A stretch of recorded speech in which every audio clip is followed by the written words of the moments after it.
Olá, pessoas! Nós estamos aqui mais uma vez para mais um episódio do Berlindas Podcast. Eu sou Milena e o episódio de hoje se chama Lugar de Mulher é. E para conversar sobre isso, sobre profissões, ambientes profissionais, posicionamento feminino, eu tenho aqui comigo hoje ela, professora, pesquisadora, fotógrafa itinerante, resgatadora de momentos históricos, de patrimônios históricos em Jundiaí, São Paulo.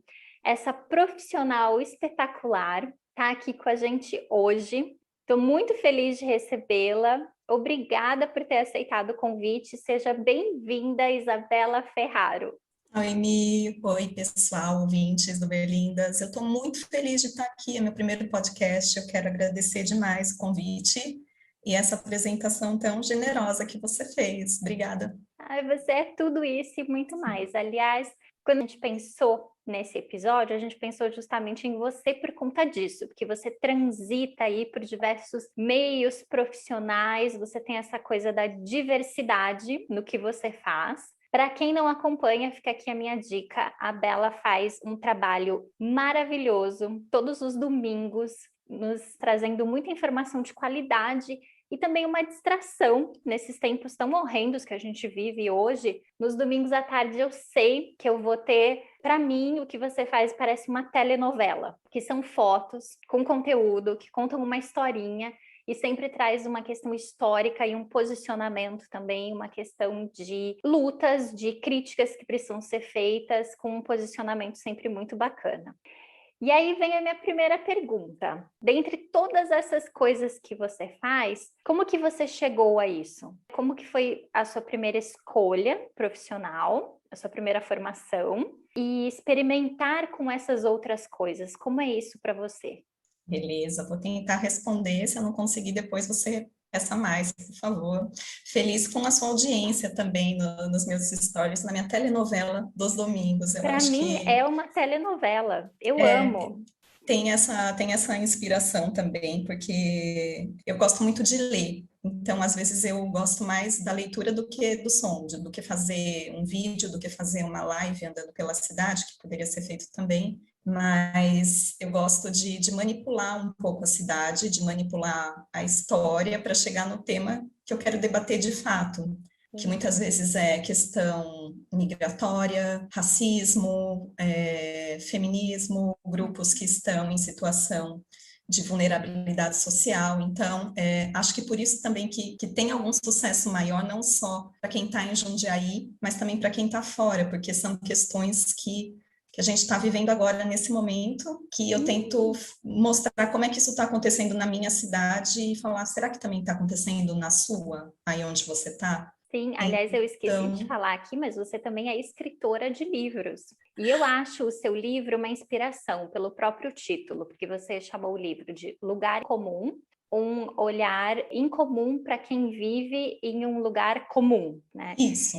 E isso é muito inspirador, porque é justamente isso. Muita gente se viu presa, a gente se sente presa nessa situação de pandemia, muitas vezes num lugar que parece que não tem nada à sua volta, e você faz isso, saindo todo domingo para mostrar para a gente que é possível encontrar particularidades e resgates e muita história e muita luta ainda em coisas que parecem banais, né? Que parecem comuns, uma cidade normal.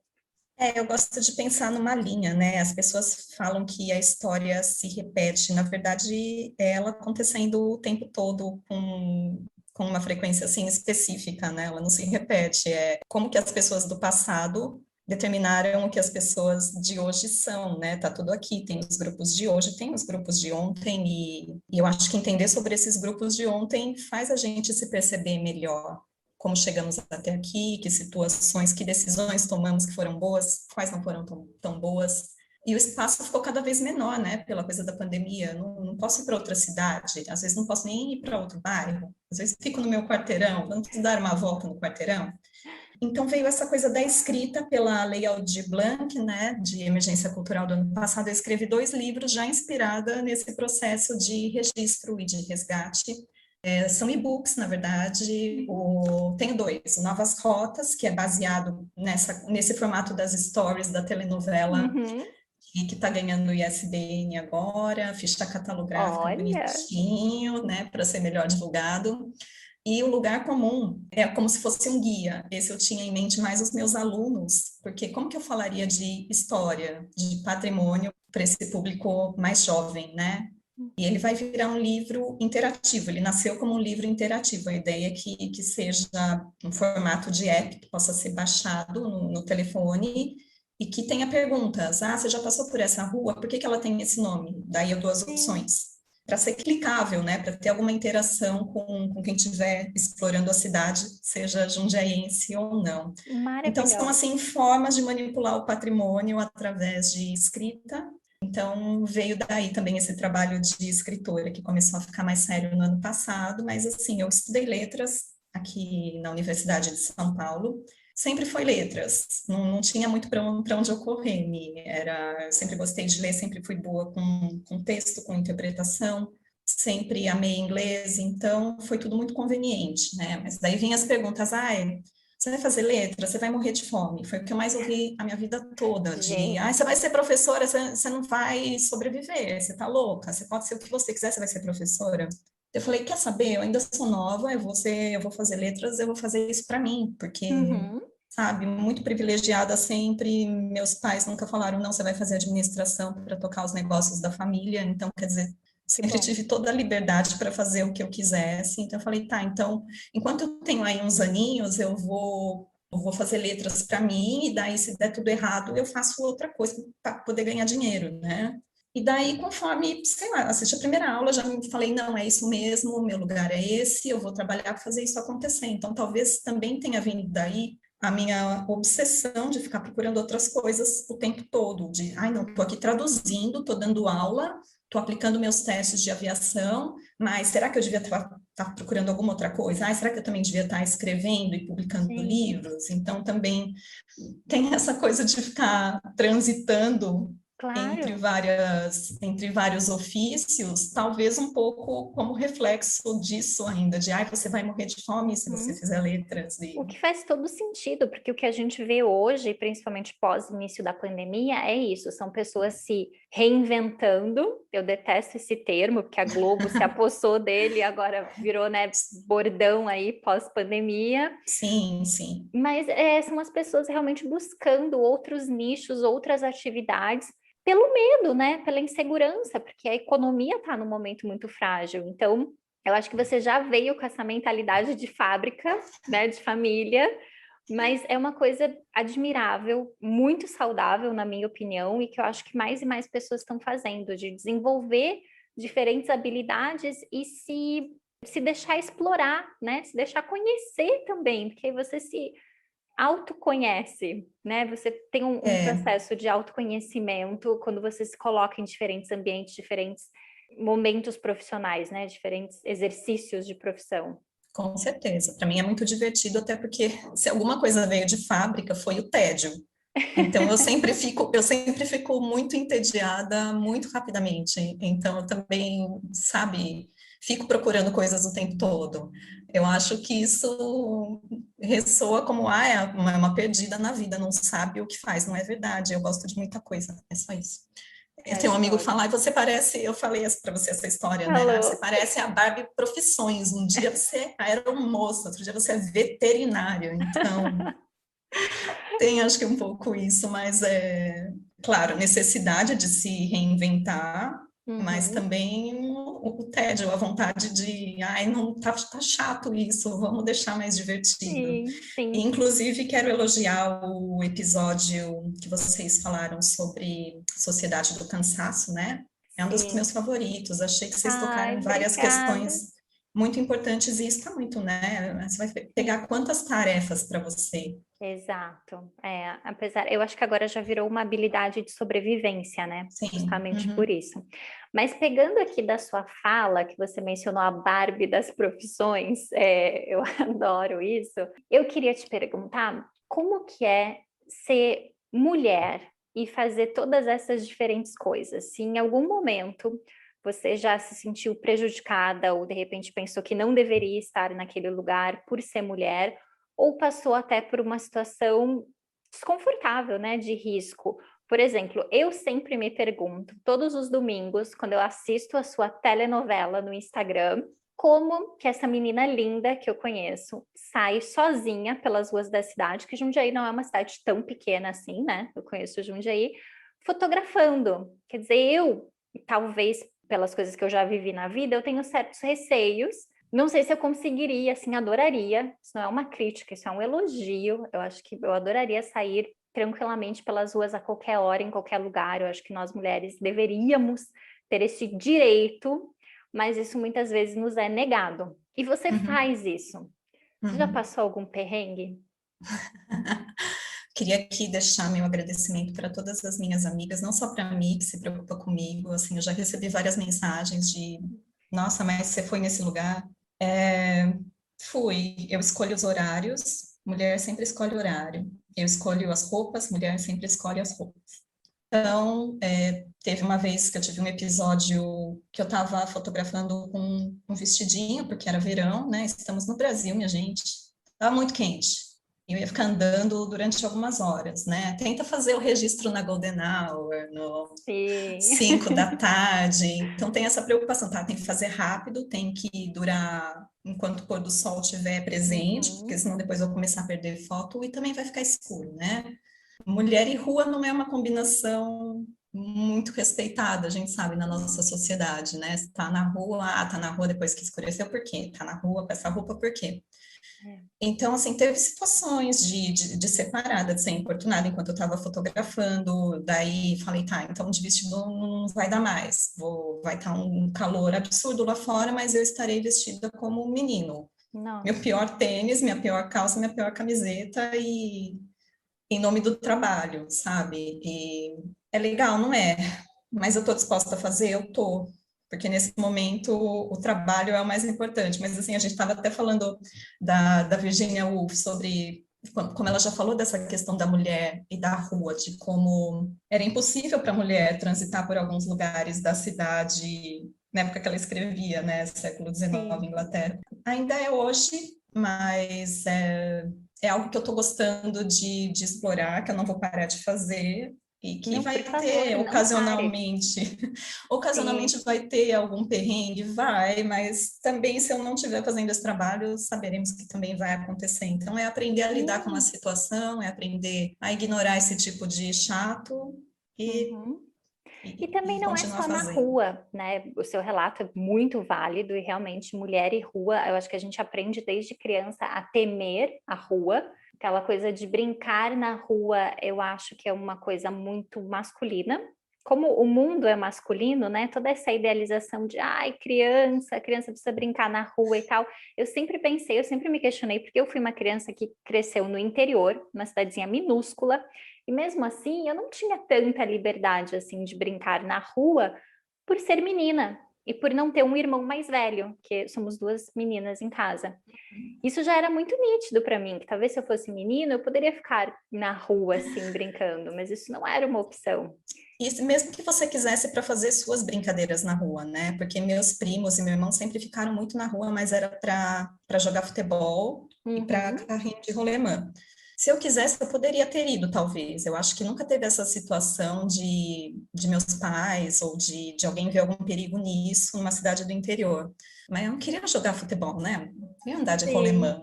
Eu amo sim. a rua, mas eu amo a rua por causa das pessoas que estão na rua, Uhum. dos lugares, do que está acontecendo.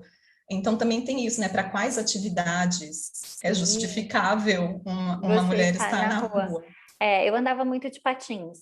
Eu peguei toda Uhum. a geração patins, roller, tive. Ai, que lindo. Eu queria sair patinando por aí, queria estar na rua. E eu podia, num certo horário, numa certa rua, na frente de casa, com uma amiga, nunca sozinha. Então, assim, era cheio de regras. Talvez, se eu fosse menino, isso teria mudado um pouco. Sim, sempre me questiono isso. Talvez eu pudesse ficar rodando pela cidade de patins, mas como menina, muito perigoso. Mas mesmo quando a gente sai da rua, eu estava ouvindo o seu relato, né, da questão de ser importunada no meio do seu trabalho, que você, como fotógrafa, estava exercendo o seu trabalho, que é fotografar a cidade, a pessoa vai lá e te importuna, mas eu acho que como mulheres, e essa coisa da roupa também que você falou, dependendo do que você está usando e tal, a gente é importunada também dentro do escritório, dentro da sala de aula. Você que é professora, eu também já estive na sala de aula. Isso já aconteceu para mim nos mais diversos meios. Por exemplo, eu lembro de estar dando aula muito novinha, nos meus 20 e poucos anos. Eu prestava serviço, né, dando aula de inglês para uma grande multinacional em São Paulo capital, enfim. E eu tinha que dar aula para 2 diretores, então, assim, muito mais velhos do que eu, 40, 50, né? Nos seus 50 já, eu com meus 20 aninhos, dando aula de inglês lá cedíssimo da manhã, então antes do expediente. E eu lembro de uma manhã ouvir de um destes homens, que estava num cargo altíssimo, né? Além de ser mais velho, de ser homem, de estar ali como meu contratante, né? Teoricamente um chefe, ele era praticamente chefe do restante da empresa também. Ele falou, nossa, mas o que você está fazendo aqui essa hora, dando aula de inglês para a gente? Por que você não arruma um marido rico? Que uma mulher jovem que é aqui, ganhando essas merrecas aqui por hora aula, né? Vai arrumar um marido rico. Então, eu não estava na rua, eu estava trabalhando, eu estava numa sala de reunião, mais precisamente, prestando um serviço que era ensinar, e eu tive que ouvir isso.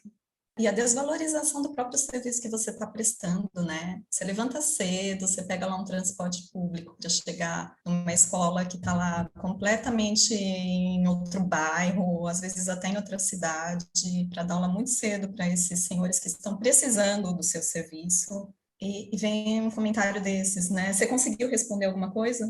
Nesse dia, precisamente, eu fechei o livro e fui embora. Minha reação foi simplesmente Oh, ir embora. Eu não queria dar boa. mais essas aulas, mas depois eu tive que voltar. Tipo, eu consegui dar um tempo aí.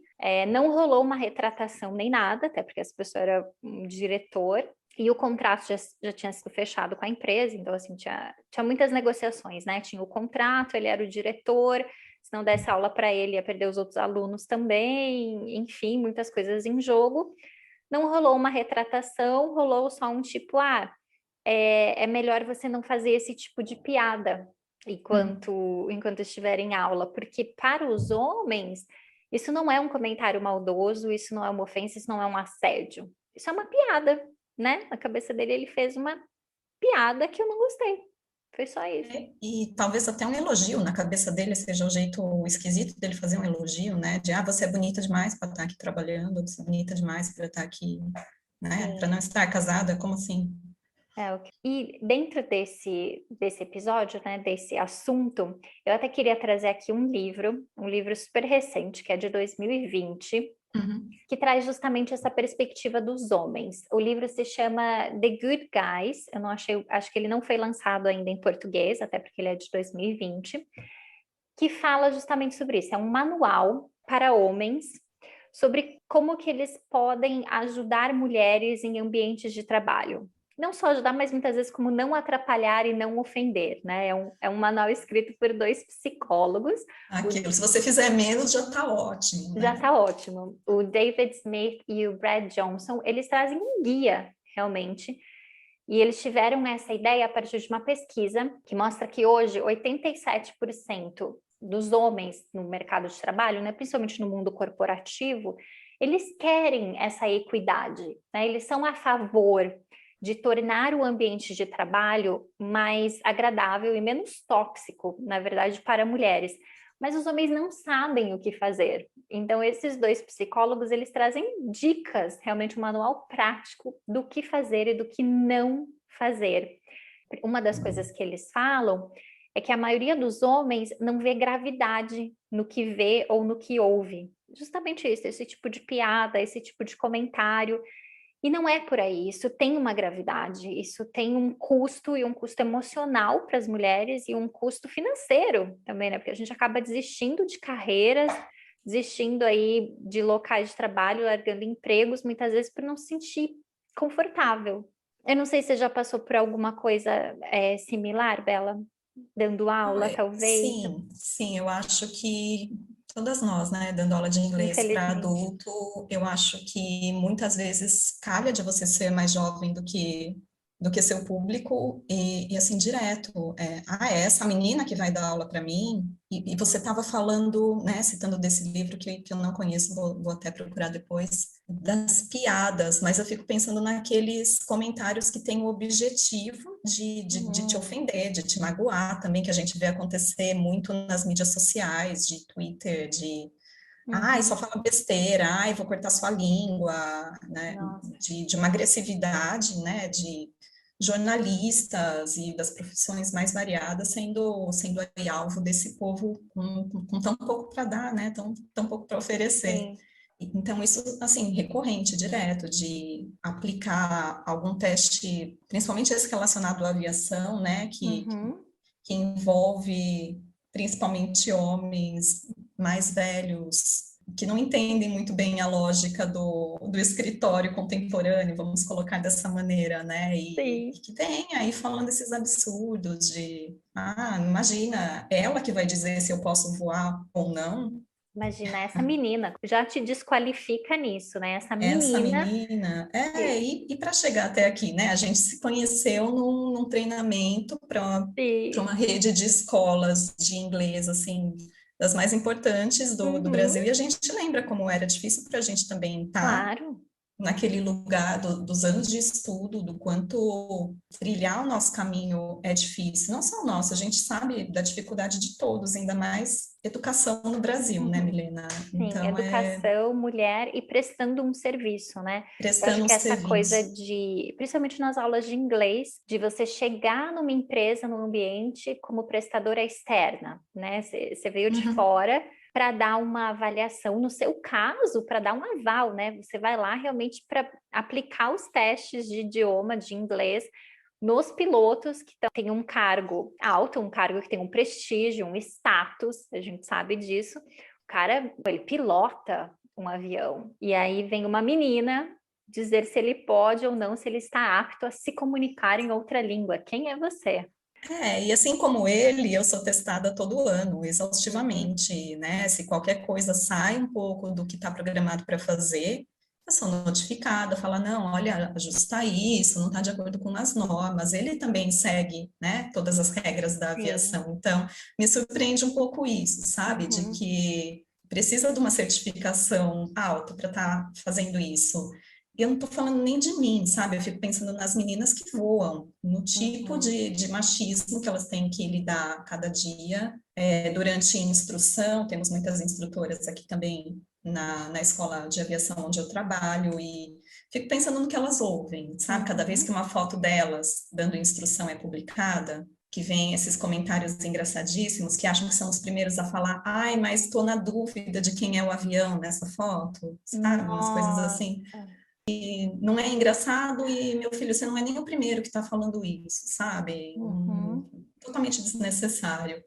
E fico pensando também em exemplos como o da American Airlines, que em 2016, 7 passageiros se levantaram, porque quando a equipe feminina começou a fazer os anúncios, e eles perceberam que piloto e copiloto eram mulheres, eles falaram que não, que se recusavam.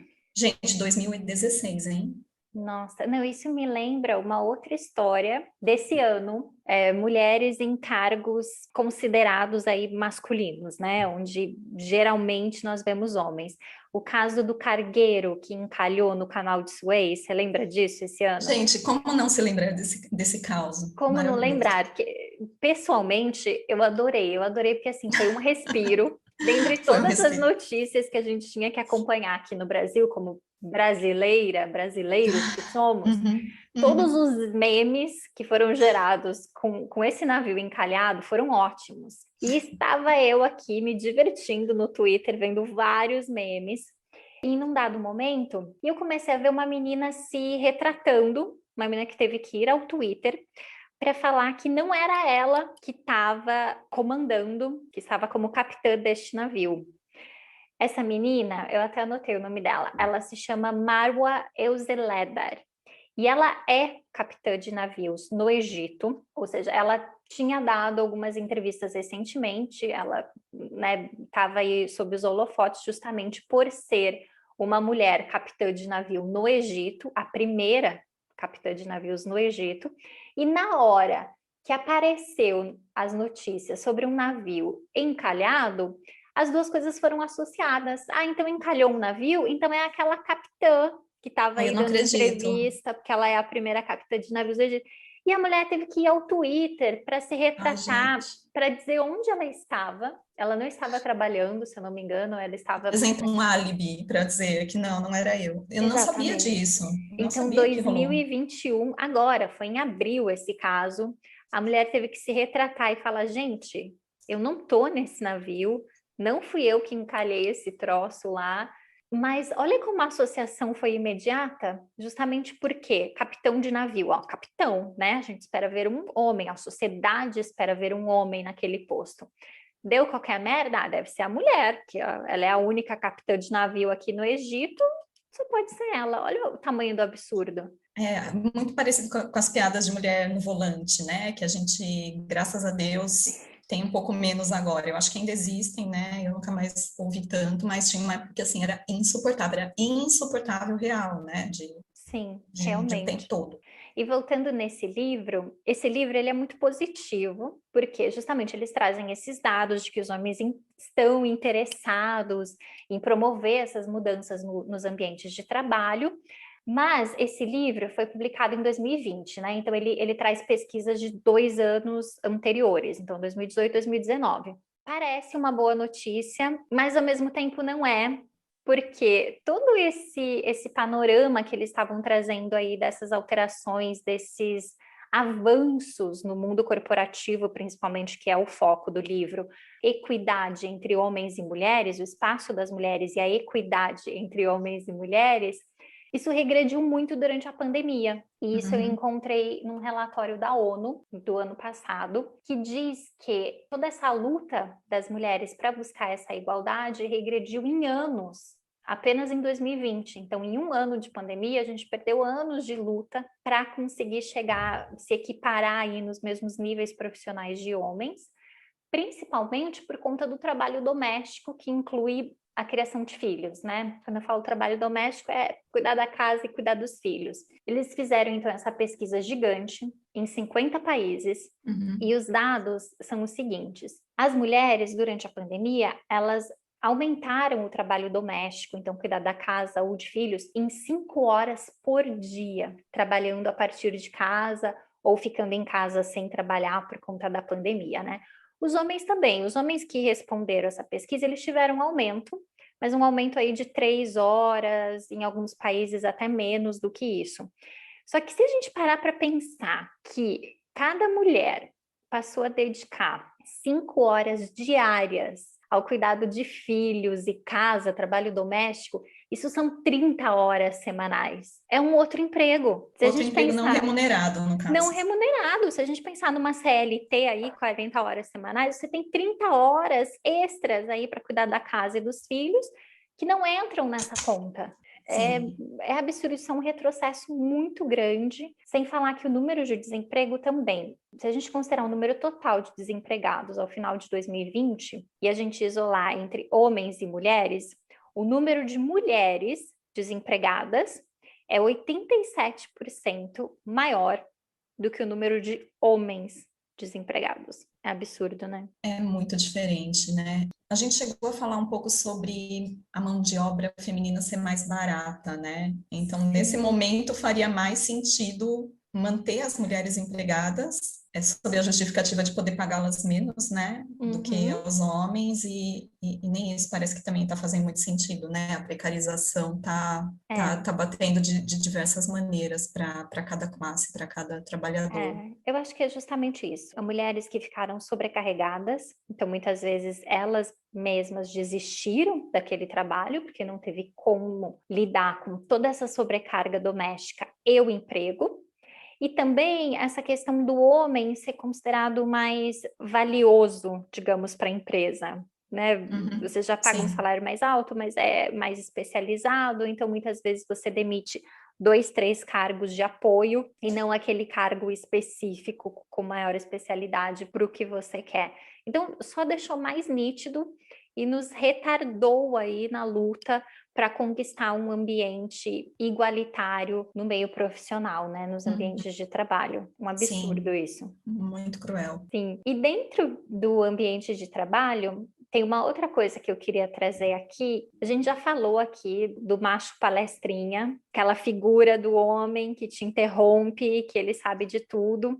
E isso é muito comum em ambientes de trabalho, né? Em reuniões e tudo mais, como que a mulher consegue se posicionar e não ser interrompida. Aliás, mulheres são 2 vezes mais interrompidas do que homens a cada 3 minutos em reuniões de trabalho ou quando elas se posicionam, quando elas estão dando alguma palestra, alguma entrevista. Acho até que essa estatística será revisada em breve, porque para quem estiver acompanhando a CPI, um pouco antes da gente começar a conversar, era isso que as pessoas estavam tuitando, de como as senadoras estão sendo interrompidas, assim, elas já falam muito menos do que todos os outros na casa.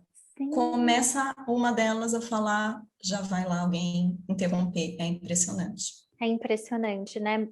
Tem aquele caso também que a gente comentou da jornalista, da Gabriela Prioli. Sim, Gente, no caso dela, eu acho que serviu para o bem, porque depois que daquela saída da CNN, ela começou o canal dela, ela se deu muito bem, mas aquilo foi um show de horrores, né? Uma pessoa estudada que nem ela, qualificada, com todo o conteúdo que ela tinha para acrescentar àquela conversa, ela foi interrompida de uma maneira grosseira, foi um escândalo, foi um choque assistir aquilo, né? sim, achei bem difícil e fico aliviada dela ter conseguido, né, dela ter conquistado o espaço dela, porque a gente sabia que qualquer um que se aproximasse não estava a par da qualidade do debate dela, do quanto ela se Sim. preparava.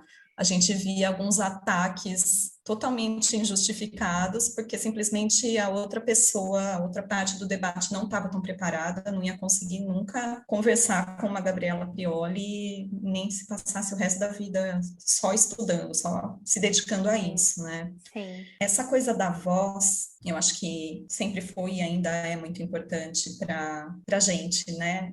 Eu estava pensando, eu falei com você essa semana, inclusive, da Mary Beard, uma Uhum. das minhas musas, né? Aliás, você indicou um livro, estou aqui mostrando um também, chama Mulheres e Poder, um manifesto que a Mary Beard lançou em 2017, baseado em 2 palestras que ela tinha feito para a London Review, e que fala muito sobre isso. Ela traz um exemplo da Odisseia, de que Penélope está lá tentando se livrar e dispensar todos os pretendentes dela enquanto Ulisses não volta para casa, né, na sua expedição infinita pelo mundo. E de repente chega o Telêmaco, né, o filho do casal, enquanto a Penélope está falando para uma das pessoas que estão na casa, não gostei dessa música, vamos ouvir outra coisa. Telêmaco manda o primeiro cala-boca da história, assim, para uma mulher, falando, não, mãe, fica quieta, porque isso é assunto de homem, volta para o seu quarto. Gente, eu estou aqui, né, elaborando as palavras na melhor versão 2021 possível, mas foi isso, sabe? Mandou a mãe ficar quieta e mandou a mãe voltar para o quarto, porque afinal de contas, ele era quem? Ele era o homem da casa, enquanto Ulisses não está presente, sou eu que mando aqui. E daí, como isso já se justifica num rito de passagem para o Telêmaco, para já se posicionar para todos os outros homens do Senado, da nação grega, que olha só como ele manda a mãe para o lugar dela, né? Falando aqui de lugar de mulher, né? Então, a Mary Beard passa dessa história para um recorte de mulheres que são interrompidas em reuniões. Ela fala da Theresa May, que era a primeira-ministra na época, ela fala da Angela Merkel, ela fala de Hillary Clinton, na época que Sim. estava, né, na campanha com o Trump. Ela fala até da nossa Dilma, de como elas eram, essas mulheres foram todas elas em comum, o que elas têm? Elas foram todas representadas como Medusa, né? Mulher que Uhum. precisa ter sua cabeça. Então, essa é a segunda parte do livro. Então, é um livro delicinha. Mary Beard é nossa deusa da antiguidade clássica, a pessoa que já estudou tudo que é possível e que tem também uma história muito interessante de machismo em Twitter, em todo lugar que ela vai praticamente, porque quando ela começou a apresentar um programa que chamava conheço os romanos, eu acho que era Meet the Romans, para a Na BBC. BBC, né? Ela foi super... Gente, Mary Beard, professora de Cambridge, a maior autoridade, né, a maior classicista viva, oferecendo sua sabedoria para todos os lares do Reino Unido. De repente, o comentário que vem é: ai, a Mary Beard é muito feia para estar na televisão.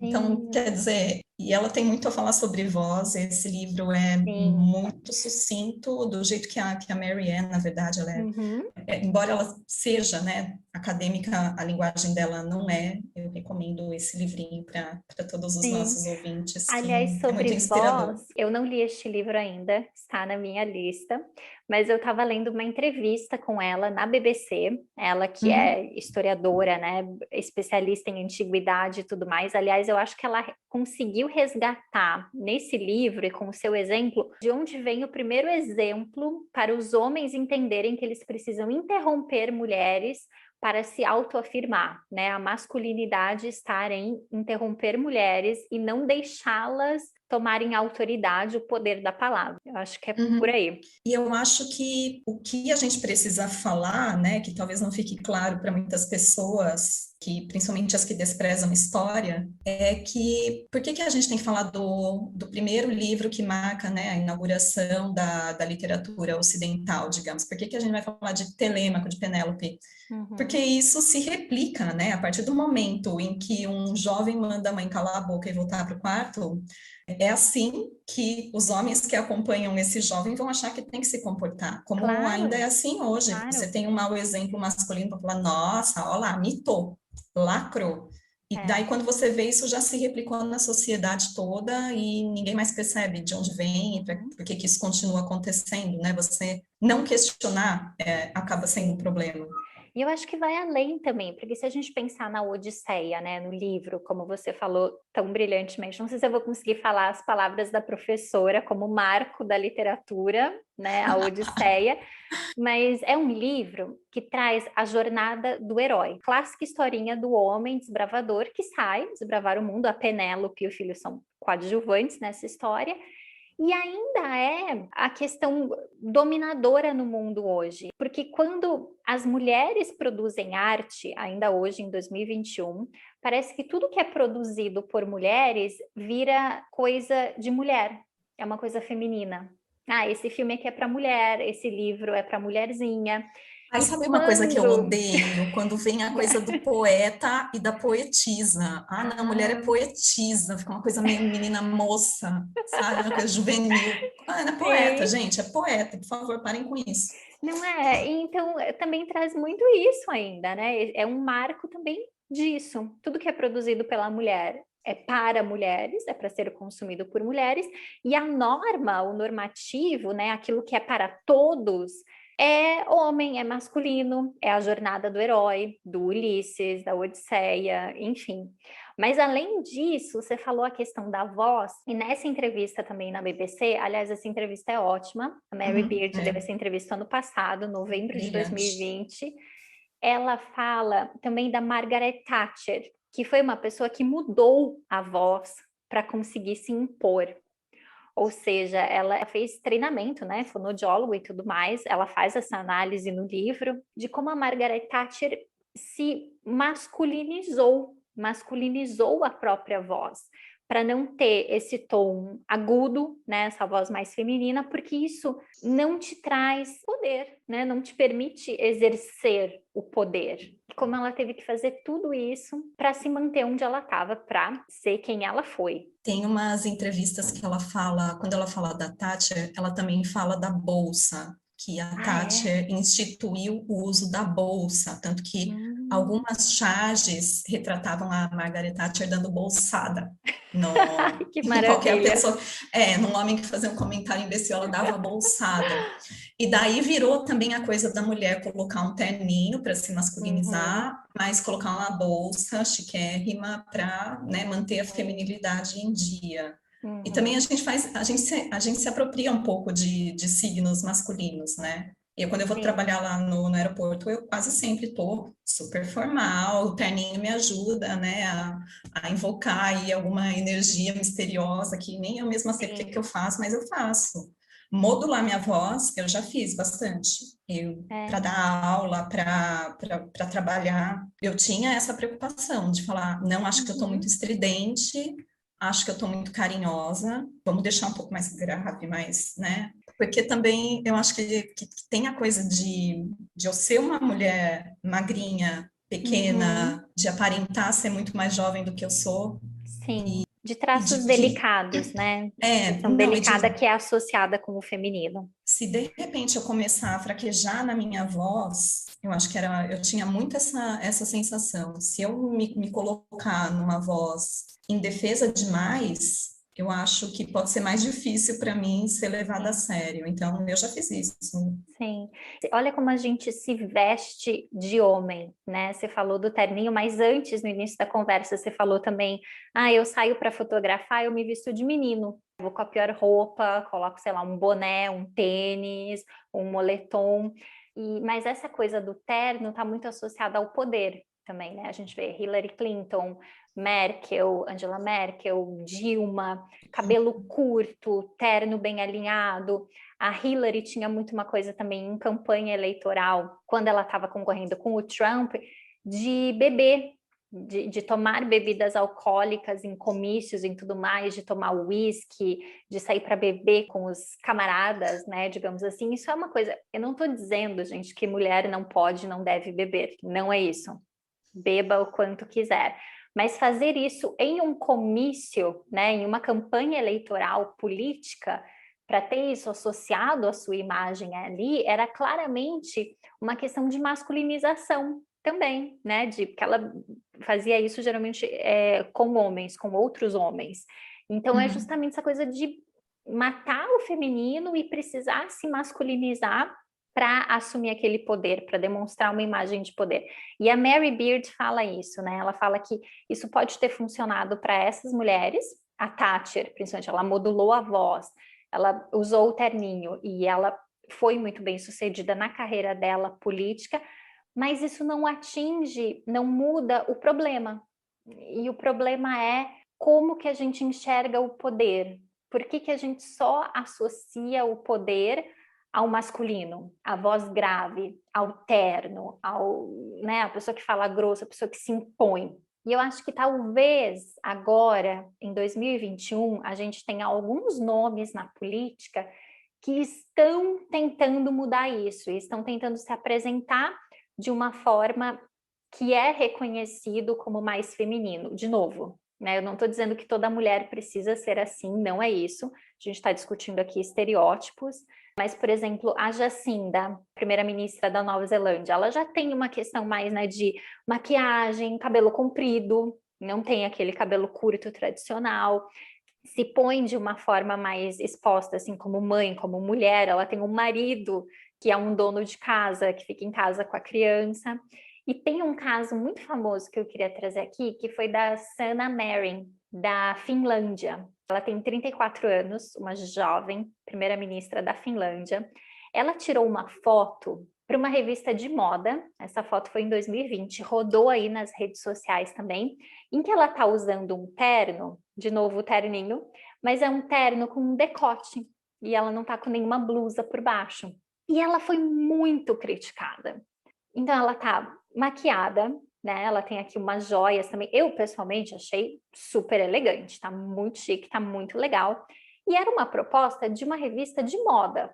Quando a gente abre uma revista de moda, ou até nas redes sociais, você vê modelos seminuas, né? A questão da sensualização na moda, ela está sempre muito presente, muito carregada. Mas aí, quando a primeira-ministra, que é uma mulher que precisa, né, se manter no poder, passar essa imagem de poder, usou uma roupa um pouco mais moderna, né? Acho que eu vou usar esse termo, uma coisa um pouco mais a ver com a tendência da moda no momento, ela foi altamente criticada. Isso, para mim, deixa claro que a gente não venceu ainda o problema. Quer dizer, a Foi gente não... criticada por feministas, inclusive? Por feministas, muitas feministas também. Porque é justamente isso, a gente associa ainda, a gente como sociedade, né, o poder ao masculino. Quer dizer, o medo, e justamente das feministas, era que ela se expondo daquele jeito, a um mini decote, que era, ela não mostrava o seio nem nada, mas era sensual, assim, na medida certa, é justamente que ela vai perder espaço, que ela vai perder autoridade fazendo aquilo. Controverso, né? Porque também não é só o terno para se apropriar do masculino, mas ainda é sensualizar para marcar o feminino, né? Então, mais uma vez a mulher se submetendo a essa função de vamos trazer a dose de sensualidade para a política, para o escritório, enfim. Sim, a Manuela Dávila também aqui no Brasil faz muito isso, né? De trazer o feminino para a política. Não sei se você acompanha ela. Eu Ela é já do acompanhei mais, PCdoB. atualmente faz um tempinho que eu não acompanho Sim, muito, mas já acompanhei em alguns momentos. sim, ela chocou também as redes sociais porque ela levou a filha dela quando era ainda um Ah, bebezinho maravilhoso isso, né, da e estava amamentação. amamentando, justamente. Ela, né, estava em plenária lá, ela que é deputada, e ela estava com a criança ali, ela começou a amamentar a criança também, e isso foi extremamente criticado, quer dizer, não é só o sensual, né, é o fato de ser mulher, que ela fez uma coisa que grande parte Essa das imagem mulheres... correu o mundo, essa imagem eu achei muito importante, acho que ainda né, dela desempenhar as funções que ela quer desempenhar, dela ser Ulisses, né, não dela ser Penélope, dela estar explorando o Exatamente! mundo, amamentando sem deixar de ser mãe, de cuidar da cria, da filha, e fazendo o que ela quer fazer. Para mim é muito, muito bonita essa imagem, gosto muito. Né? E eu acho também que a gente precisa normalizar, chegou a hora de normalizar essa questão da amamentação e principalmente do decote, porque eu acho que os seios, né, o peito feminino, ele é um órgão sexualizado, ele não é um órgão sexual. Então, eu já passei por isso também, não estou me comparando a Manuela, nem a primeira-ministra da Finlândia, mas eu lembro de estar vestindo um dia uma blusa que não era um decote, era uma blusa que talvez mostrasse um pouquinho assim da entrada do decote, mas por cima era uma sobreposição, né? Então só dava para ver aquele tantinho, assim, aquele um dedinho de decote por baixo de uma sobreposição, ainda tinha uma rendinha por cima, sabe? Que fechava Uhum. aqui alto no pescoço. E eu lembro de estar numa reunião, em sala de reunião, eu já ia em cargo de liderança, ambiente corporativo, e tem um colega de trabalho que ele simplesmente não conseguia olhar para o meu rosto. O tempo todo da reunião, eu estava de frente para ele, ele ficou olhando para aquele, sei lá, 2 centímetros ali embaixo daquela renda que poderia dar a ideia de um decote, alguma coisa. Eu me senti tão mal, que na minha cabeça, né, na minha ideia, eu estava elegante, estava corporativa, tinha um casaco ainda por cima, era uma questão assim de, sabe, era um detalhe da roupa que você tinha que realmente prestar muita atenção para achar que tinha um decote ali, alguma coisa. Mas eu fiquei extremamente constrangida. Eu fui embora mais Uhum. cedo nesse dia, porque eu achei, nossa, eu tô inapropriada aqui. A pessoa ficou olhando pro meu peito, não conseguiu olhar para minha cara durante uma reunião inteira. Eu vou embora, vou trocar de roupa. Que eu fiz, sabe? Em 2000 e ontem, E essa daí empresa. já muda também todas as suas próximas decisões, né, relacionadas a figurino. Você provavelmente não vai repetir isso. Sim, eu nunca usei decote, eu não sei você, principalmente para dar aula. Imagina, às vezes você abaixa, você faz Jamais, alguma coisa. jamais. Não, É jamais. impossível, a gente não tem a liberdade de usar a roupa que quer, né, para estar no ambiente de trabalho. Também passa por isso. Mas eu acho que é o que você falou, a gente precisa conquistar esse espaço, ser mais Ulisses, menos Penélope, e realmente ir a fundo nessa questão de pensar por que o poder não pode ser feminino, né? Por que eu preciso me masculinizar, tapar o meu seio, não passar o batom, cortar o meu cabelo, de repente trocar o brinco, né? Ou nem usar brinco, ou tirar o brinco grande, se eu quero passar uma imagem de autoridade e de poder. Isso tá errado. Isso é uma coisa que a Gabriela Prioli está fazendo muito bem para retomar seu exemplo, né? A coisa da beleza é inquestionável, né? A gente vê Gabriela sempre linda, sempre produzida, vestindo as roupas que ela quer, todas coloridas, muito acessórios Sim, sempre. brincão, né? E nada disso invalidando eu olho para ela e falo, nossa, poderosíssima, tá tudo aí, sabe? Conteúdo, beleza, tudo certo com essa garota, maravilhosa. delas. Sim. Aliás, quando eu estava ainda trabalhando nessa mesma época que aconteceu esse incidente do meu mini decote, que nem tinha decote ali na roupa, eu lembro de conversar com uma amiga que é ouvinte aqui do canal durante o MBA. Ela foi minha colega no MBA, então eu estava lá depois do trabalho fazendo o MBA e contei isso para ela. E ela é arquiteta. E ela também tem um estilo super delicado, cabelo comprido, sempre de maquiagem, brinquinho. Ela tem uma voz super delicada, adora usar saia. Rio de Janeiro, né, gente? Você tem que estar sempre de saia, vestido e tudo mais. E ela me contou que durante muito tempo, no início da carreira dela, ela tentou fazer diferente, justamente. Imagina, arquiteta, você chegar numa obra para conversar com homens que estão trabalhando ali na construção, né? O estereótipo do engenheiro, do mestre de obras, do pedreiro. E aí, então, ela tentou mudar isso. E depois de um tempo, ela percebeu que ela estava se prejudicando fazendo isso. Porque ao tentar se igualar com eles, ela nunca seria um deles, né? Tentar se impor ali na conversa, tentar ser mais um dos homens. E ela estava perdendo justamente o espaço dela e aquilo que diferenciava ela. Então ela falava, Milena, hoje eu faço questão de ser como eu sou, de chegar na obra de salto, de saia, falando fino, falando baixo, porque é aquele momento que todo mundo na obra vai perceber, a arquiteta chegou. Quer dizer, eu vou ser notada se eu fizer isso. E ela falava justamente isso, a arquiteta, eu quero manter essa questão do gênero, do feminino, e eu quero me colocar no meu ambiente de trabalho com esse lado feminino que é meu, que é parte da minha expressão. Então eu aprendi bastante com ela nesse dia, nessa conversa. Eu queria dividir esse exemplo aqui hoje também, porque eu acho que serve para muitas de nós ainda hoje, né? Linda história, que bom, obrigada por compartilhar. E a arquiteta, a Né? presidenta, eu não gosto de falar presidenta, para mim é tipo, erro de linguagem, Professora, das né, pessoas falarem de... a presidenta, mas eu vejo um motivo, né? Por você querer brigar por um presidenta, a presidenta, ao invés de a presidente. Para mim, é feio, mas faz todo sentido. Sim, Continue. sim.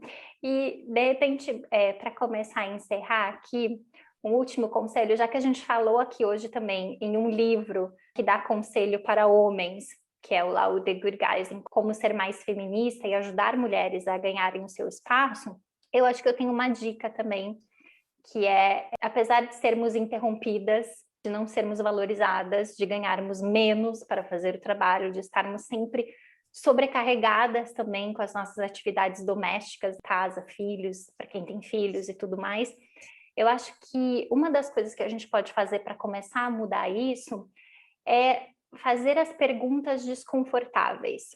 Isso eu aprendi com uma amiga também, que é toda vez que você escuta uma piada ou uma coisa que tem ali, né, um grau de machismo, um preconceito, que você sabe que está enrustido ali, mas a pessoa está disfarçando, você faz a ingênua, você vira e pergunta, eu não entendi, você pode explicar? Ou seja, a pessoa que fala, tá vendo aquele carro mal estacionado ali? Só pode ter sido uma mulher. E aí você vira e fala, não entendi. Você pode explicar por que que foi uma mulher? E aí nisso você obriga a pessoa machista a falar, né? A pessoa vai ter que falar, é que mulher dirige mal? Então você acha que mulher dirige mal? É isso mesmo? Né? Tentar levar essas pessoas a se confrontarem com o que elas mesmas estão dizendo. Porque às vezes a pessoa fala isso no automático. Só podia ser mulher, olha só isso. Nossa, mas eu não vou pegar esse avião então porque é uma mulher. Mas por quê? Eu não entendi. Você pode explicar? Por que você não pode ficar aqui nesse avião porque é uma mulher pilotando? Você pode me explicar? Eu acho que isso talvez possa nos ajudar ainda aí nos próximos anos na luta. Eu acho, muito bem lembrado. Então, eu acho que é isso. Eu queria agradecer muito a Bela, que esteve aqui comigo, que topou esse episódio, que trouxe muita contribuição, mas muita mesmo. Obrigada de coração, eu te admiro como profissional e adorei ter você aqui comigo batendo esse papo hoje. Obrigada. Eu que agradeço, foi um prazer, de verdade, uma alegria, também te admiro muito, que venham muitos berlindas aí pela frente e que a gente nunca deixe de fazer as perguntas necessárias e as incômodas, né? Não é? Vamos incomodar. E é isso, obrigada a você que está ouvindo, curta, compartilhe, comente aqui, vem com a gente para Berlinda.